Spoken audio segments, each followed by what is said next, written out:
رحمت عالم صلی اللہ علیہ وسلم کا جو طریقہ کار ہے وہ ہمارے لیے اسوہ حسنہ ہے، وہ ہر حال میں ہمارے لیے فائنل ہے کہ جو رحمت کائنات کا طریقہ کار ہے اسی کے مطابق زندگی گزارنی چاہیے۔ حضرت جابر بن عبداللہ رضی اللہ تعالیٰ عنہ بیان کرتے ہیں کہ اللہ کے رسول جب بھی خطبہ ارشاد فرماتے، جب بھی واعظ کرتے، لوگوں میں کھڑے ہو کر خطبہ دینا شروع کرتے تو آپ خطبے کی ابتدا کرتے، اما بعد فإن خیر الحدیث کتاب اللہ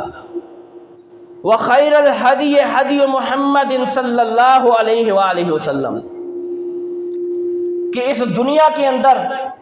سب سے بہترین کوئی بات ہے، کوئی کلام ہے، سب سے بہترین کوئی کلام ہے تو اللہ رب العزت کی ہے۔ فإن خیر الحدیث کتاب اللہ، سب سے بہترین کتاب، بات، کلام اگر کوئی ہے تو اللہ رب العزت کی ہے۔ اس کے بعد پوری دنیا کے اندر سب سے بہترین کوئی طریقہ حسن والا اور بلائی والا طریقہ ہے تو رحمت کائنات ہر خطبے میں، ہر واعظ میں فرماتے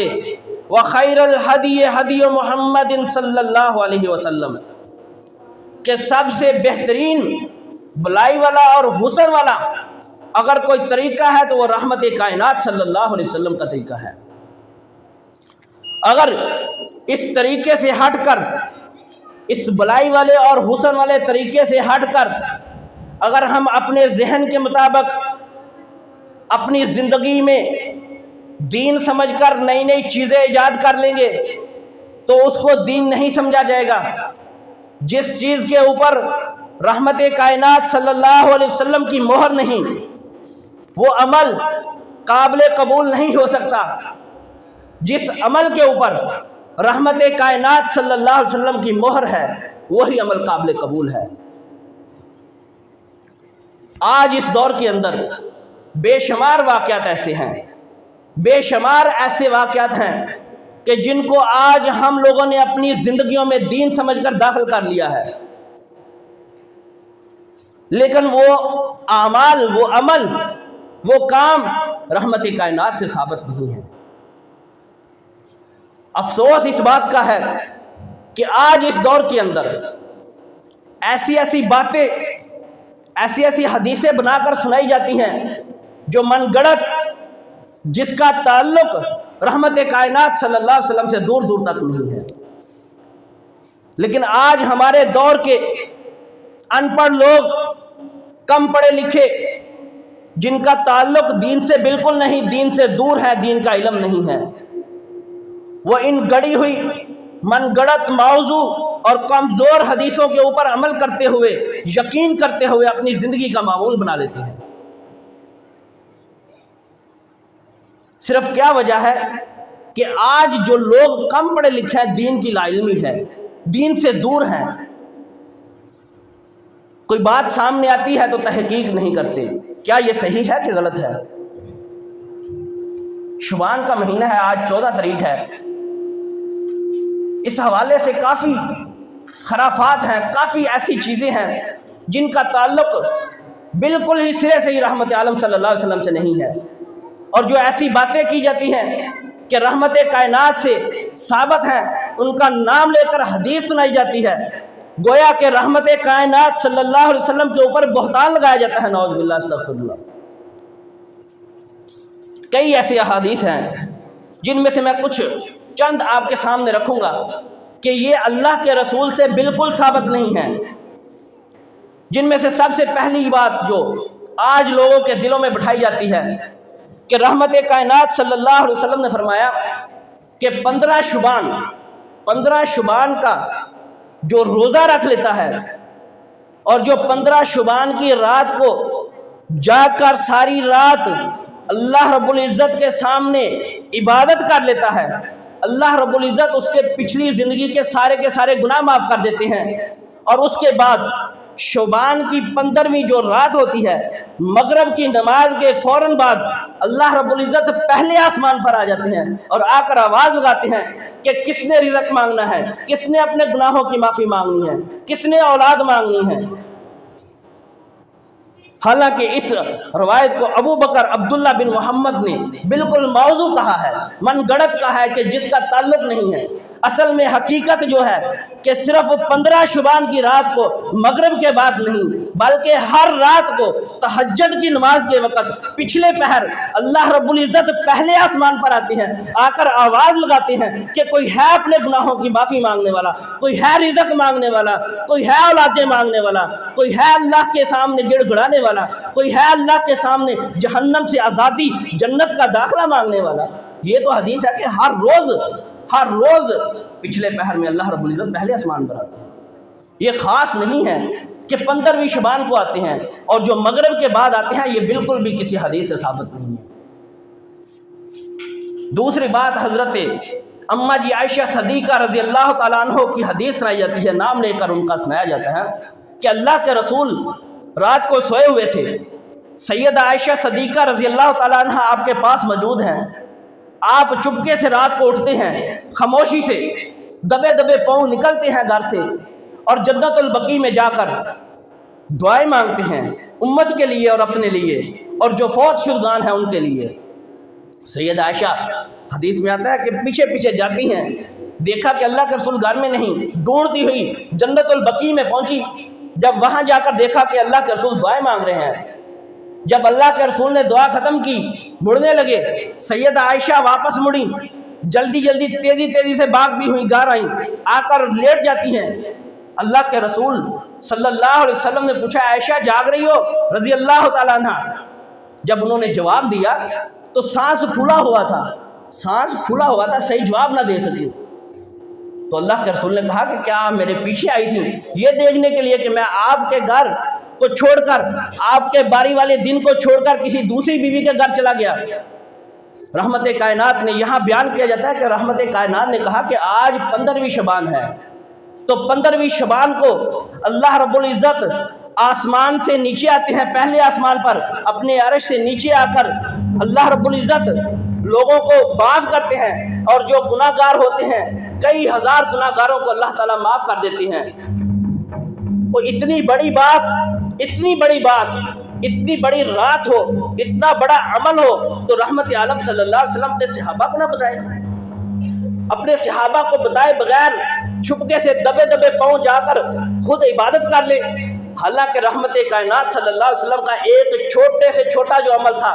اس کو بھی سنت بنا کر رحمت کائنات صلی اللہ علیہ وسلم کے صحابہ اکرام نے رہتی دنیا تک کے لیے اس کو ثابت کر دیا کہ اس کے اوپر عمل کرنا ہی ہمارے لیے کامیابی اور کامرانی ہے۔ رحمت کائنات صلی اللہ علیہ وسلم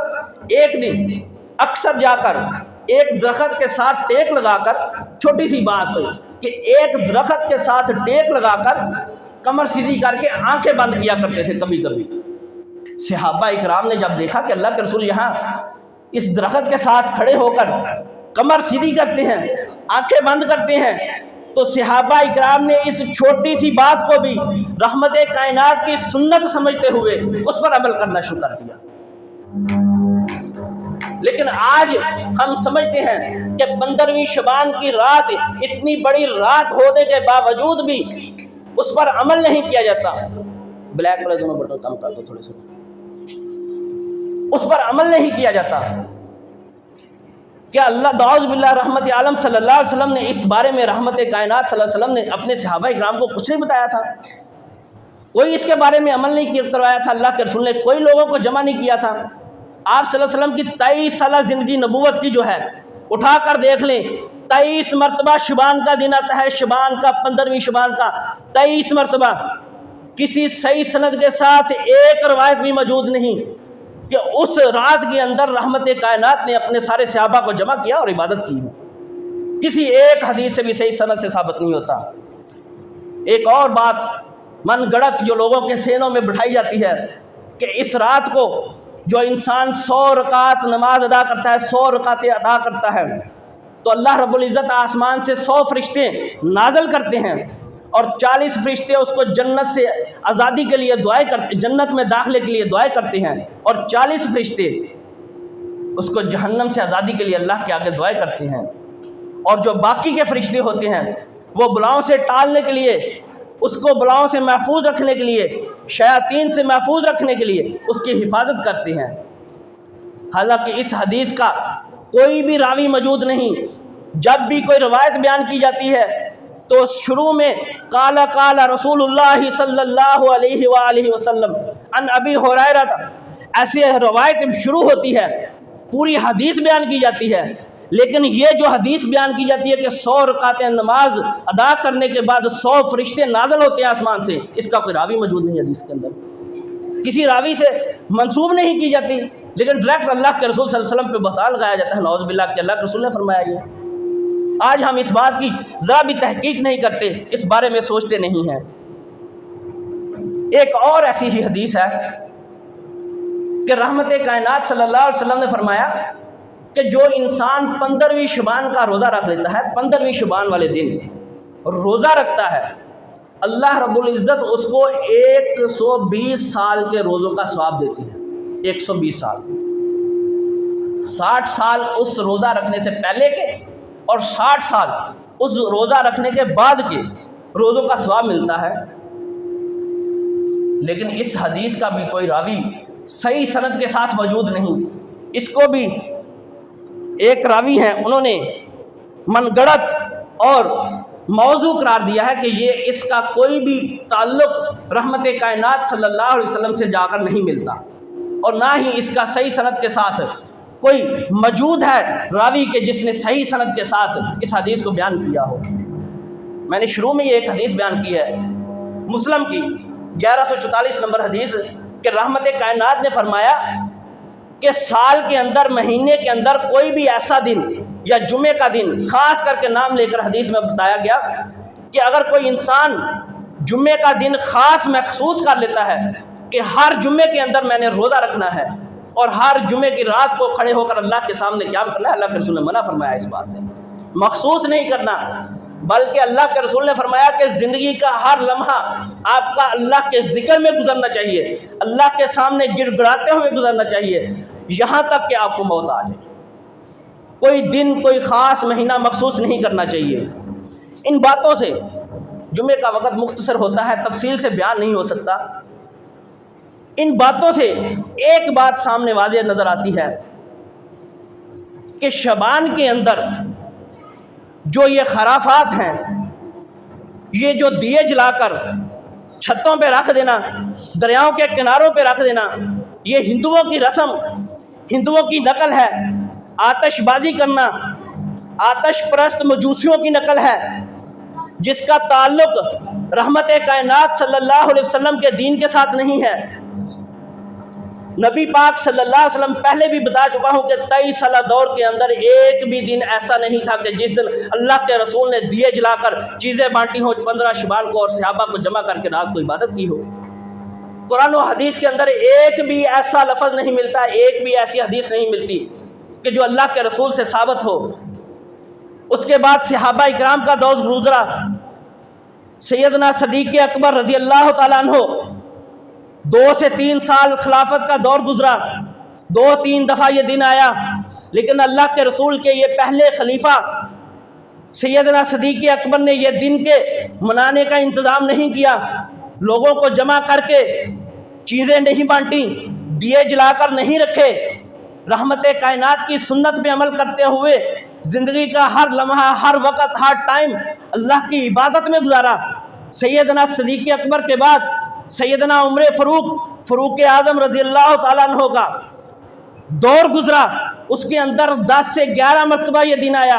ایک بار بھی سیدنا فاروق اعظم نے لوگوں کو جمع کر کے اس رات کو جاگنے کا، قیام کرنے کا حکم نہیں دیا۔ فاروق اعظم رضی اللہ تعالیٰ عنہ کے بعد سیدنا عثمان غنی رضی اللہ تعالیٰ عنہ کا دور گزرا، 10 سے 12 سال خلافت کا دور۔ وہ عثمان غنی ہیں کہ جن کا نام لے کر اللہ کے رسول نے کم و بیش 16 مرتبہ جنت کی بشارت دی تھی اور کہا تھا ما ذرہ عثمان ما عمل بعد اليوم، آج کے بعد کوئی نیکی کا کام نہیں بھی کرو گے تو آپ کی جنت کا میں ضامن ہوں۔ کیا نعوذ باللہ ان کو یہ خیال نہ آیا کہ 15ویں شعبان کو لوگوں کو جمع کر کے عبادت کی جائے؟ کس وجہ سے یہ نہیں نظر آیا؟ کس وجہ سے یہ کام نہیں کیا؟ کہ رحمت کائنات سے ثابت نہیں تھا، رحمت کائنات نے ایسا کوئی کام نہیں کیا تھا۔ رحمت کائنات صلی اللہ علیہ وسلم کا عمل ہمارے لیے اسوہ حسنہ ہے، ان کا کام ہمارے لیے حجت ہے، ہمارے لیے لازم ہے کہ ہم ان کی زندگی کے ہر کام پر عمل کریں جو رحمت عالم صلی اللہ علیہ وسلم نے کیا ہے۔ اور جو ہم اپنی طرف سے کام نیا دین کے اندر ایجاد کر لیں گے، جس کو ہم دین سمجھ کے دین بنا کر بیٹھ جائیں گے، رحمت عالم ہر خطبے کے اندر فرمایا کرتے تھے کل بدعت ضلالہ، ہر نیا کام ایجاد کیا ہوا بدعت ہے، کل بدعت ضلالہ، ہر بدعت گمراہی ہے، ضلالت ہے، وکل ضلالت فی النار، اور ہر ضلالت، ہر گمراہی جہنم میں لے کر جائے گی، ہر گمراہی جہنم میں لے کر جائے گی۔ رحمت کائنات کے بتائے ہوئے طریقے کے مطابق اگر کوئی عمل کرتا ہے تو وہی کامیاب اور کامران ہے۔ آخری بات کر کے ایک حدیث ہے ترمذی شریف کی، بیان کر کے میں آپ سے اجازت چاہوں گا۔ حضرت عبداللہ بن رواحہ رحمت عالم صلی اللہ علیہ وسلم، بات غور سے سنیے گا، بات چھوٹی سی ہے لیکن سمجھنے کی ضرورت ہے۔ رحمت کائنات صلی اللہ علیہ وسلم کی ایک چھوٹی بات بھی ہمارے لیے اگر اس کو ہم سمجھ لیں تو نجات کا ذریعہ اور سبب بن سکتی ہے، اگر اس پر ہم عمل کر لیں۔ اللہ کے رسول نے ایک لشکر تیار کیا جس کو کہا کہ آپ نے فلاں علاقے میں جا کر جنگ کر دی ہے، اور اس لشکر کا سپہ سالار حضرت عبداللہ بن رواحہ رضی اللہ تعالیٰ عنہ کو بنا دیا۔ بتانے کا مقصد یہ ہے کہ ہم اپنی طرف سے نیکی کا کام سمجھ کے کتنا ہی بڑا کیوں نہ ہو، کتنا ہی بڑا نیکی کا کام کیوں نہ سمجھ کے کر لیں، اگر اس پہ اللہ کے رسول کی مہر نہیں ہے تو وہ کامیاب نہیں ہے، اس کو ہم نہیں کر سکتے، اس کو بدعت کہیں گے۔ حضرت عبداللہ بن رواحہ کو جب لشکر کا سپہ سالار مقرر کیا اور کہا کہ آج جمعرات ہے، کل صبح جمعے والے دن فجر کی نماز پڑھتے ہوئے اپنے لشکر کو لے کر روانہ ہو جانا، فلاں جگہ جا کر آپ نے جنگ کرنی ہے۔ اور جو سپہ سالار ہوتے تھے ان کی سواری یا گھوڑا تیز رفتار ہوتا تھا عام لوگوں کی نسبت، عام جو لشکر کے لوگ ہوتے تھے۔ حضرت عبداللہ بن رواحہ رضی اللہ تعالیٰ عنہ کی اب سوچ دیکھیں، انہوں نے سوچا کہ صبح جمعہ ہے اور میں نے جانا ہے جنگ کے لیے، پتہ نہیں واپس آؤں کہ نہ آؤں، کہیں ادھر شہید ہو گیا تو بعد میں اللہ کے رسول کے سامنے نہ بیٹھ سکوں گا، نہ زیارت کر سکوں گا، نہ جمعہ پڑھ سکوں گا۔ صبح جمعہ ہے، میری سواری تیز رفتار ہے، میں قافلے کو بھیج دیتا ہوں، لشکر کو بھیج دیتا ہوں، اور میں آخری جمعہ پڑھ کے جمعے کے بعد جا کر لشکر کے ساتھ شامل ہو جاؤں گا۔ ایسا ہی کیا انہوں نے، لشکر کو بھیج دیا، کہا کہ فلاں جنگل میں جا کر آپ نے پڑاؤ کرنا ہے، آپ نے خیمہ لگانا ہے، میں اللہ کے رسول کے پیچھے جمعہ پڑھنے کے بعد فوراً آپ کے ساتھ شامل ہو جاؤں گا، اس جگہ آ کے پڑاؤ کرنا، جس جگہ پر پڑاؤ کیا ہوگا میں وہاں شامل ہو جاؤں گا۔ اب انہوں نے رحمت کائنات کی بات مانی، بات مانتے ہوئے فجر کی نماز پڑھی اور چلے گئے، سارا دن سفر میں گزار دیا۔ اللہ کے رسول منبر رسول پر کھڑے خطبہ دے رہے ہیں، سامنے صحن میں دیکھا عبداللہ بن رواحہ رضی اللہ تعالیٰ عنہ موجود ہے، بڑے حیران پریشان ہوئے، میں نے تو حکم دیا تھا کہ فجر کی نماز کے بعد نکل جانا ہے، لیکن عبداللہ بن رواحہ رضی اللہ تعالیٰ عنہ ادھر موجود ہیں۔ یہ وہ صحابہ ہیں جو اپنے ذہن سے سوچ رہے ہیں، جن کا نام لے لے کر اللہ کے رسول نے جنتوں کی بشارتیں دیں، رضی اللہ عنہم و رضوا عنہ، یہ میرے سے راضی، میں ان سے راضی، تمام صحابہ اکرام مغفور ہیں، بخشے ہوئے ہیں اور جنتی ہیں۔ لیکن یہ بات بتا کے رہتی دنیا تک مثال قائم کر دی کہ اپنے ذہن کے مطابق جتنا بڑا عمل بھی کیوں نہ سوچ لو، نبی کی مہر نہیں ہے تو وہ قابل قبول نہیں ہے۔ خطبہ ختم کیا، اللہ کے رسول اترے، کہا عبداللہ بن رواحہ رضی اللہ تعالیٰ عنہ، میں نے تو آپ کو کہا تھا جانے کے لیے، آپ ادھر ہی موجود ہیں، آپ گئے کیوں نہیں؟ سارا واقعہ بیان کر دیا، کہا اللہ کے رسول میری یہ خواہش تھی کہ آخری جمعہ سمجھتے ہوئے پتہ نہیں جنگ سے واپس آؤں کہ نہ آؤں،